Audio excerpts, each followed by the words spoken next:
आइए बच्चों, नमस्कार। हमने पिछली क्लास में क्लास 10th का सिलेबस देखा था 1.2 तक। आज हम कंप्लीट करेंगे 1.3 पढ़ेंगे, जो कि टॉपिक है अपरिमेय संख्याओं के बारे में। तो मैंने आपको पहले भी बताया था कि rational and irrational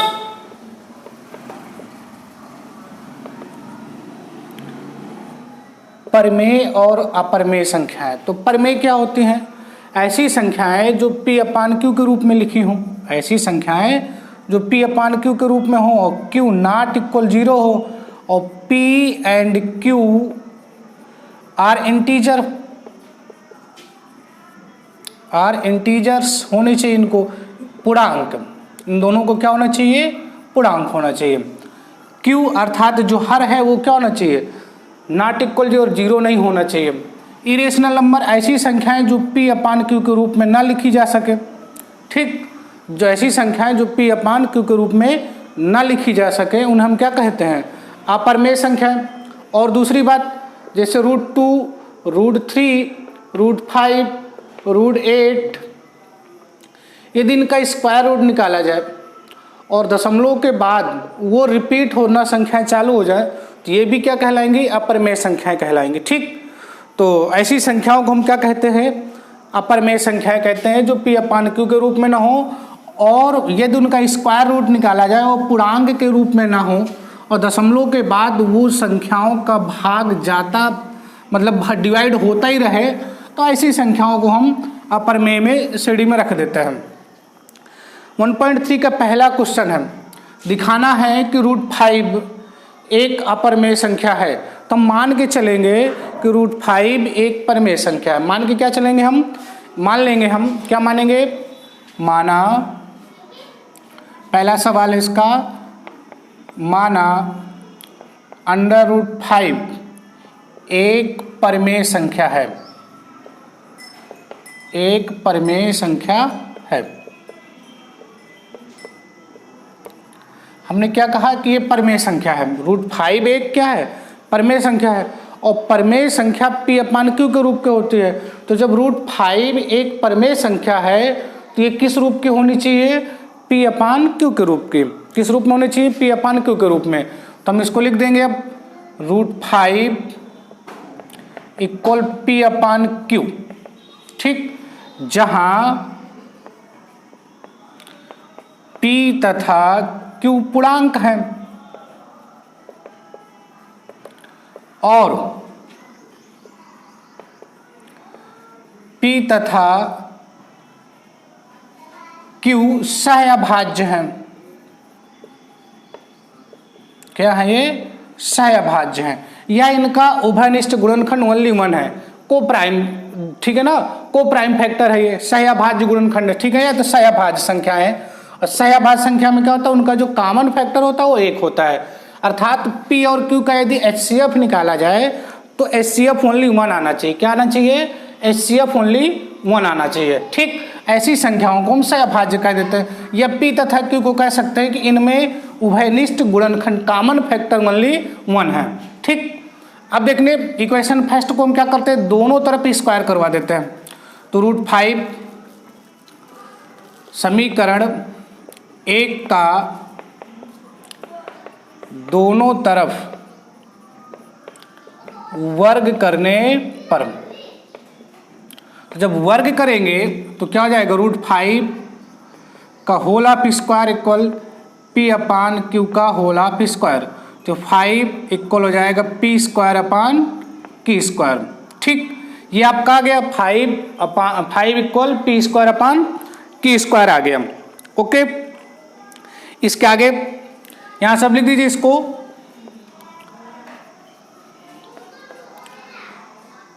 P square बराबर 5Q स्क्वायर। हमने क्या किया? क्रॉस मल्टीप्लिकेशन करवा दिया। P स्क्वायर बराबर क्या लिख दिया हमने? 5Q के लिख दिया। ठीक, तो इससे ये निष्कर्ष हो गया, जो ये 5 को यहां पर बट्टे में ला सकते हैं आप। ठीक है ना, तो 5 से P क्या हो रहा है? P स्क्वायर डिवाइड हो जाएगा, चूंकि 5P स्क्वायर को विभाजित करता है, विभाजित करता है, क्या करता है? विभाजित करता है। तब 5p को भी क्या करेगा? p को भी विभाजित करेगा,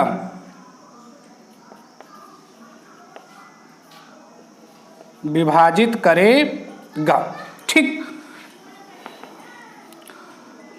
हमने क्या कहा? 5p² को विभाजित करता है, तब 5p को भी क्या करेगा?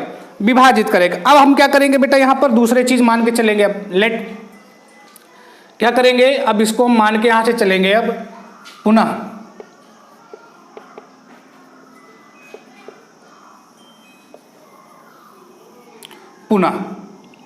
क्या कर लेते हैं? p बराबर 5m के मान लेते हैं। हमने मान लिया। पुनः इसको हमने क्या किया? p बराबर हमने इतना क्या किया? मान लिया। अब क्या करते? p की जगह ये वैल्यू उठा के रख देते हैं। p की जगह समीकरण 2 में या तो इसका स्क्वायर करके फिर रखो दो, चाहे पहले ऐसे रख दो।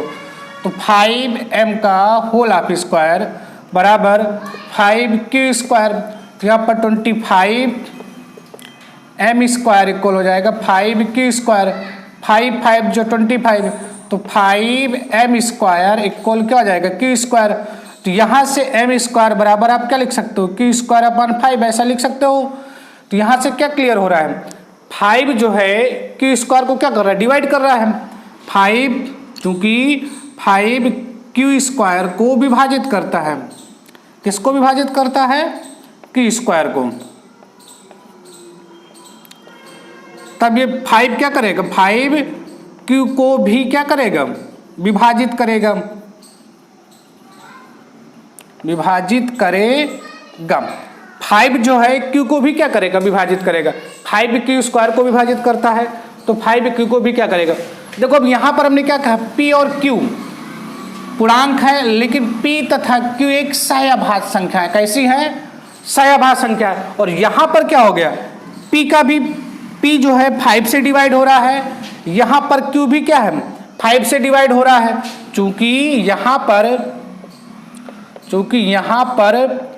p तथा q का उभयनिष्ठ गुणनखंड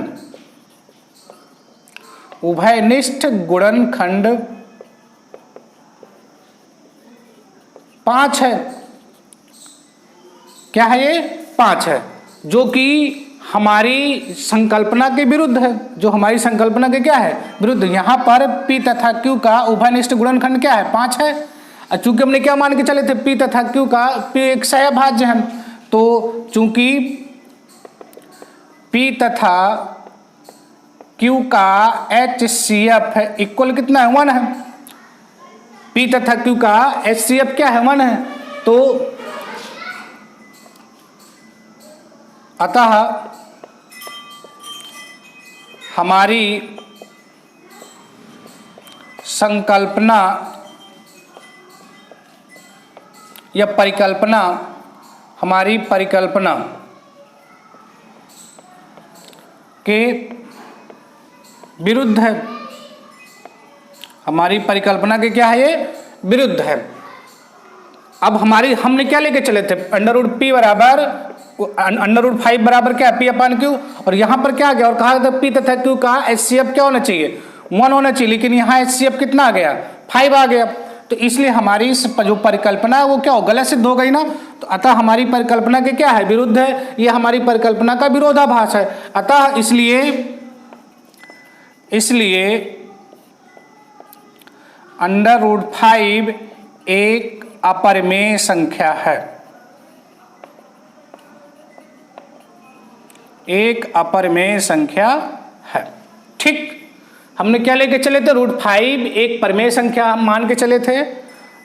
परिमेय संख्या तो उसको p/q के रूप का होना चाहिए, जहां p तथा q एक पूर्णांक है और p और q एक क्या है? सहअभाज्य भी है। समीकरण 1 का दोनों तरफ हमने क्या किया? वर्ग कर दिया। वर्ग करने के बाद सॉल्व किया, तो ये 5 को भी ऐसे आप लिख सकते हो, p² इक्वल क्या हो जाएगा? q²। ठीक है ना? p²। तो यहां पर क्या हो जाएगा? 5 से p² क्या है? डिवाइड है आपका। तो स्क्वायर डिवाइड है तो p भी डिवाइड होगा। पुनः हम लेके चले p बराबर 5m के, जब 5m लेके चले तो हम इन दोनों तरफ स्क्वायर हो गया इसका, यहाँ पर p की जगह हमने वैल्यू रख दिया, स्क्वायर किया, 5 से डिवाइड किया तो 5 आ गया, 5 5 जो 25, 5m स्क्वायर बराबर q स्क्वायर, तो m स्क्वायर बराबर क्या आ गया q स्क्वायर अपन 5। यहाँ पर भी q क्या है, q स्क्वायर 5 से डिवाइड है तो q भी क्या होगा 5 से डिवाइड होगा। तो यहाँ पर p तथा q का उभयनिष्ठ गुणनखंड क्या हो गया p है 5 है, और जो कि यहाँ पर क्या कहा गया है p तथा q दोनों कैसे हैं सहअभाज्य है, और सहअभाज्य में कॉमन फैक्टर ओनली 1 होता है। कॉमन फैक्टर क्या होता है ओनली 1 होता है, और यहाँ पर कॉमन फैक्टर क्या आ गया 5 आ गया। अतः हमारी जो परिकल्पना हमने जो लिया था हाइपोथेसिस वो क्या हो गई गलत हो गई हमारी, इसलिए p तथा q का एचसीएफ क्या होना चाहिए 1 होना चाहिए, वो हमारा नहीं हुआ, अतः हमारी परिकल्पना के विरुद्ध है, इसलिए √5 क्या है एक अपरिमेय संख्या है। ठीक, ओके बच्चों। नेक्स्ट क्वेश्चन है आपका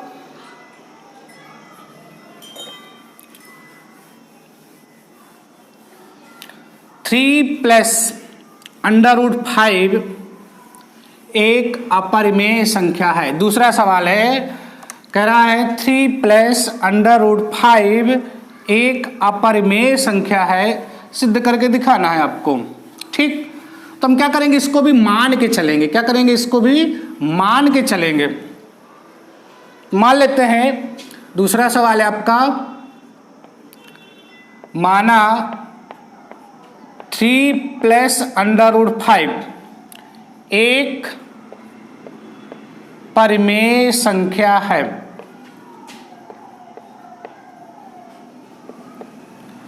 परिमेय संख्या है। ठीक बच्चों, हम उसी तरह प्रोसीड करेंगे जैसे अभी पिछला सवाल किया है। तो चैनल को हमारे सब्सक्राइब कर लीजिए, लाइक कीजिए और शेयर करिए।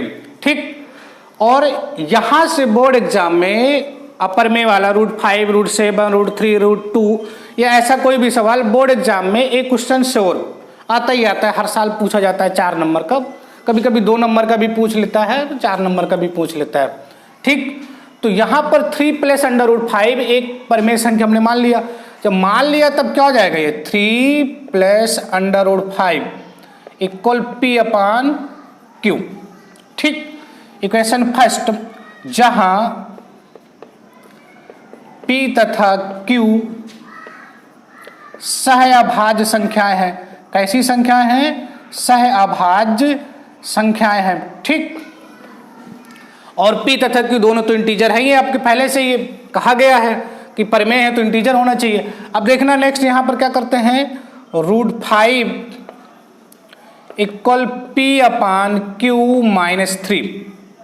ओके, अब देखिए ये आपने पहले से सिद्ध कर चुके कि √5 एक अपरिमेय संख्या है। यदि कभी एग्जाम में ऐसा सवाल आता है तो आप यदि बड़ा क्वेश्चन है, बड़े मतलब ज़्यादा मार्क्स का है, नंबर का है, तो हम क्या करेंगे, अब लेट पुनः लेके चलेंगे यहाँ से कि लेट √5 एक परिमेय संख्या है, √5 = मान लेंगे a/b। यहाँ से फिर पुनः जो भी हमने सिद्ध किया वहाँ तक चलेंगे, बाद में इसको लिखेंगे। पहले देख लीजिए अब इसको, चूंकि देखिए ये क्या है परिमेय संख्या है, 3 क्या है एक आपकी परिमेय संख्या है, पूर्णांक है तो परिमेय संख्या है। और कभी भी परिमेय rational number minus rational number परिमेय संख्या, परिमेय संख्या कभी भी रेशनल नंबर का डिफरेंस रेशनल नंबर, मतलब 2 रेशनल नंबर का डिफरेंस निकाला जाए तो रिजल्ट इज रेशनल नंबर होगा। रिजल्ट जो होगा आपको क्या होगा, रेशनल नंबर होगा। कभी भी परिमेय माइनस परिमेय कर दिया जाए तो रिजल्ट इज क्या होगा, परिमेय। अर्थात p/q क्या है, दैट इज p/q एक रेशनल नंबर है, क्योंकि 3 क्या है एक रेशनल नंबर है, तो इनका जो सब्ट्रैक्ट आएगा वो भी क्या होगा, रेशनल नंबर होगा। क्या होगा, वो रेशनल नंबर होगा। तो ये रेशनल नंबर है, और वी नो दैट हम पहले से जानते हैं इसको कि √5 क्या है एक आपका अपरिमेय संख्या है। तो परिमेय और अपरिमेय दोनों कभी बराबर नहीं हो सकते हैं। तो ये हमारी ये परिकल्पना क्या हो जाएगी, हमारी गलत हो जाएगी। चूंकि यहां से लिख सकते हैं, चूंकि सिंस p/q एक परिमेय संख्या है और 3 भी एक परिमेय संख्या है। ठीक, परिमेय संख्या है। तब इन दोनों का अंतर भी परिमेय होगा। भी क्या होगा? परिमेय होगा। इन दोनों का अंतर भी क्या होगा? परिमेय होगा। इन दोनों का अंतर भी परिमेय होगा। ठीक, इन दोनों का अंतर भी क्या होगा? परिमेय होगा। और चूंकि हम जानते हैं कि √5 एक अपरिमेय संख्या है, अपरिमेय संख्या है, तब हम क्या लिख देंगे? √5 नॉट इक्वल P/Q-3। यह इसके बराबर नहीं हो सकता है, यह इसके बराबर नहीं हो सकता है। अतः हमारी परिकल्पना गलत साबित हो गई। क्या है? गलत साबित है, गलत सिद्ध हो गई। यह हमारी कल्पना का विरोधाभास है, विरोधाभास है। इसलिए 3 + √5 एक अपरिमेय संख्या है। क्या है? अपरिमेय संख्या। ठीक बच्चों, बात समझ में आ गई? तो आप ऐसा कह सकते हैं कि 3 + √5 एक परिमेय संख्या है। 3 + √5 बराबर क्या हो जाएगा? P/Q। ठीक, हमने मान के चले कि परिमेय संख्या जब परिमेय है तो इसके बराबर होना चाहिए, जहां P तथा Q दोनों क्या है? सहअभाज्य हैं। फिर हमने क्या किया? √5 - 3, और ये परिमेय है और ये भी क्या है? परिमेय। और परिमेय सब्ट्रैक्ट परिमेय इज परिमेय, जो रिजल्ट मिलेगा वो परिमेय ही मिलेगा। तो P/Q एक परिमेय संख्या और 3 भी क्या? एक परिमेय संख्या है। तब इन दोनों का अंतर भी क्या होगा? परिमेय होगा। हम जानते हैं कि √5 एक क्या है? अपरिमेय संख्या है। तब √5 नॉट इक्वल P/Q-3। अतः हमारी परिकल्पना का क्या है? यहाँ पर विरोधाभास हो रहा है। इसलिए 3 + √5 एक अपरिमेय संख्या है। ठीक बच्चों, नेक्स्ट तीसरा क्वेश्चन।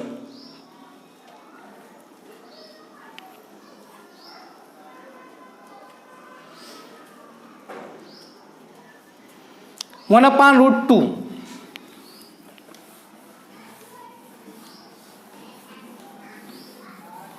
1/√2 एक परिमेय संख्या है। ये सिद्ध करके दिखाना है आपको।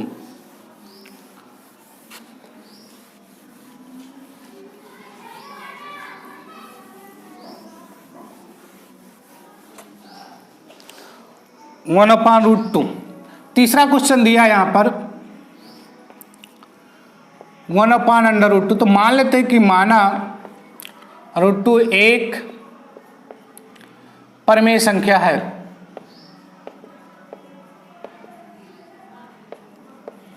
ठीक, एक क्या है? ये परिमेय संख्या है। तब 1/√2 इक्वल P/Q को होगा। और P तथा Q दोनों क्या होंगे? आपके सहअभाज्य होंगे। P तथा Q दोनों क्या है? आपके सहअभाज्य हैं, क्योंकि 1/√2 बराबर किसको होगा? P/Q के। और P तथा Q दोनों क्या है? पूर्णांक है। Q नॉट इक्वल क्या है? आपका 0 हो जाएगा। तो ये आपको दिखाना है कि ये क्या है? परिमेय है आपका, वो सॉरी अपरिमेय है। तो पहले हमको दिखाना पड़ेगा कि परिमेय है कि नहीं है। ठीक, तो अब इसको क्या करते हैं? इसको √2 अंश को हर और हर को अंश कर देते हैं। 1 इक्वल हो जाएगा Q/P, Q/P, या √2 इक्वल हो जाएगा Q/P, P/Q और Q और Q/P और P/Q। P/Q क्या थी? आपकी एक परिमेय संख्या थी। P/Q क्या थी? एक आपकी परिमेय संख्या है। उसी प्रकार हम कह देते हैं, इसलिए तब Q/P क्या है? Q/P एक परिमेय संख्या है। परिमेय संख्या है। क्या है ये? परिमेय संख्या है। क्योंकि Q अपान P एक परमेय संख्या है, इसलिए √2 भी क्या होगी, एक परमेय होना चाहिए। एक क्या होना चाहिए, परमेय संख्या है भाई, क्योंकि Q अपान P एक परमेय है तो इसके बराबर लिखा है, तो इसको भी क्या होना चाहिए, परमेय होना चाहिए। लेकिन हम जानते हैं कि √2 एक अपरमेय संख्या है। चूंकि √2 क्या है, चूंकि हम जानते हैं कि √2 एक अपरमेय संख्या है। क्या है ये, अपरमेय संख्या है, अपरमेय संख्या है। जब हम जानते हैं कि √2 एक अपरमेय संख्या है, तब क्या लिखेंगे, √2 not equal Q upon P के, √2 not equal P upon Q के। तब ऐसा भी लिख सकते हैं हम 1 अपान √2 not equal Q upon P upon Q के। ठीक, ये बराबर नहीं है, अतः हमारी परिकल्पना क्या हो गई, गलत सिद्ध हो गई। और 1 अपान √2 एक अपरमेय संख्या, चूंकि हमारी परिकल्पना गलत सिद्ध हो गई, गलत है, अतः 1/√2 1 अपान √2 एक अपरमेय संख्या है, एक अपरमेय संख्या है। ठीक, नेक्स्ट इसी में है 7√5 दिखाना है, तीसरे का दूसरा नंबर है 7√5 एक अपरमेय संख्या है। सिंपल है, इजी, बिल्कुल सिंपल।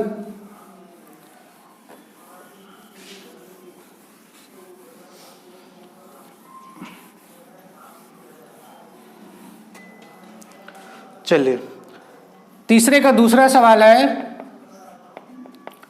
दिया है कि मान लेते हैं कि माना 7√5 एक परमेय संख्या है। बिल्कुल सिंपल है बच्चों, ये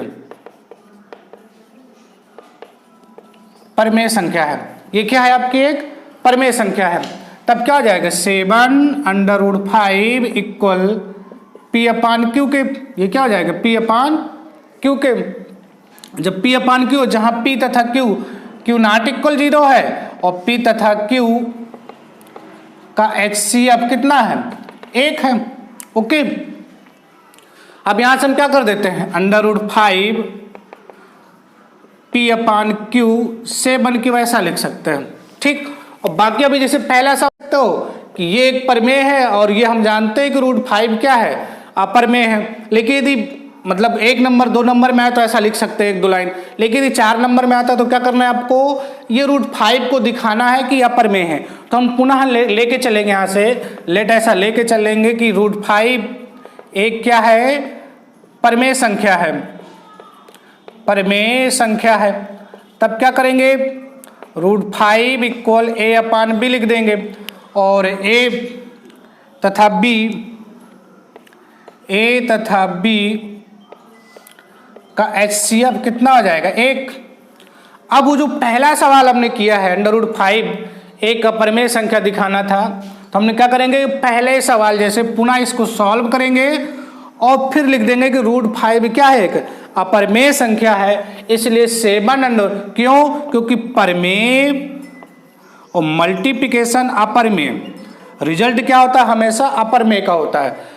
परमेय संख्या का मल्टीप्लिकेशन किया जाए और अपरमेय, अर्थात रेशनल प्रोडक्ट इन इरेशनल, अर्थात रेशनल नंबर का मल्टीप्लिकेशन और इरेशनल नंबर का मल्टीप्लिकेशन किया जाए दोनों का, तो रिजल्ट हमेशा जो आपको मिलेगा वो क्या मिलेगा, इरेशनल मिलेगा। ठीक बच्चों, नेक्स्ट इसका जो आखिरी सवाल है 6 प्लस √2 एक अपरमेय संख्या है, दिखाना है इसको 6 प्लस √2 एक अपरमेय संख्या है। सिंपल, अभी हमने बताया है, एक सवाल आपको बताया मैंने अभी कि 3 प्लस √5 या यहाँ पर लिखा हो 3 + 2 √5, सेम एक जैसे सवाल होते हैं। यहाँ पर क्या लिख दिया उसने, 6 प्लस √2 ऐसा सवाल दिया है तो हम मान के चलेंगे कि ये क्या है, प्रमेय है। क्या मानेंगे हमें, ये क्या है आपका प्रमेय है। क्या है ये, प्रमेय है। अभी इसके पहले हमने एक सवाल बताया है, बिल्कुल उसी की कॉपी करना है, सिर्फ संख्याएं बदल के लिख देनी है, बाकी रिजल्ट आपका वही मिल जाएगा। तो ये सिद्ध हो जाएगा, क्यों, क्योंकि इसको जब लिखेंगे 6 + √2 इक्वल P/Q के, और यहां से √2 इक्वल क्या लिखेंगे, P/Q माइनस क्या लिख देंगे 6। बाकी आपने किया ही अभी पहले सवाल, ठीक। तो ऐसे करके ये आपका एक्सरसाइज कंप्लीट होती है। जो सवाल आपको समझ में नहीं आए हो तो कमेंट कीजिएगा और बताइएगा कि सवाल समझ में नहीं आए हैं तो सॉल्व करेंगे, पुनः बता देंगे। तो इस एक्सरसाइज से एक सवाल बोर्ड एग्जाम में आपके बच्चों जरूर आता है। और इस चैनल को सब्सक्राइब जरूर कर लीजिए, सुशील मैथ्स क्लासेस को, और अपना कोर्स घर में बैठ कर के पढ़ते रहिए। ओके बच्चों।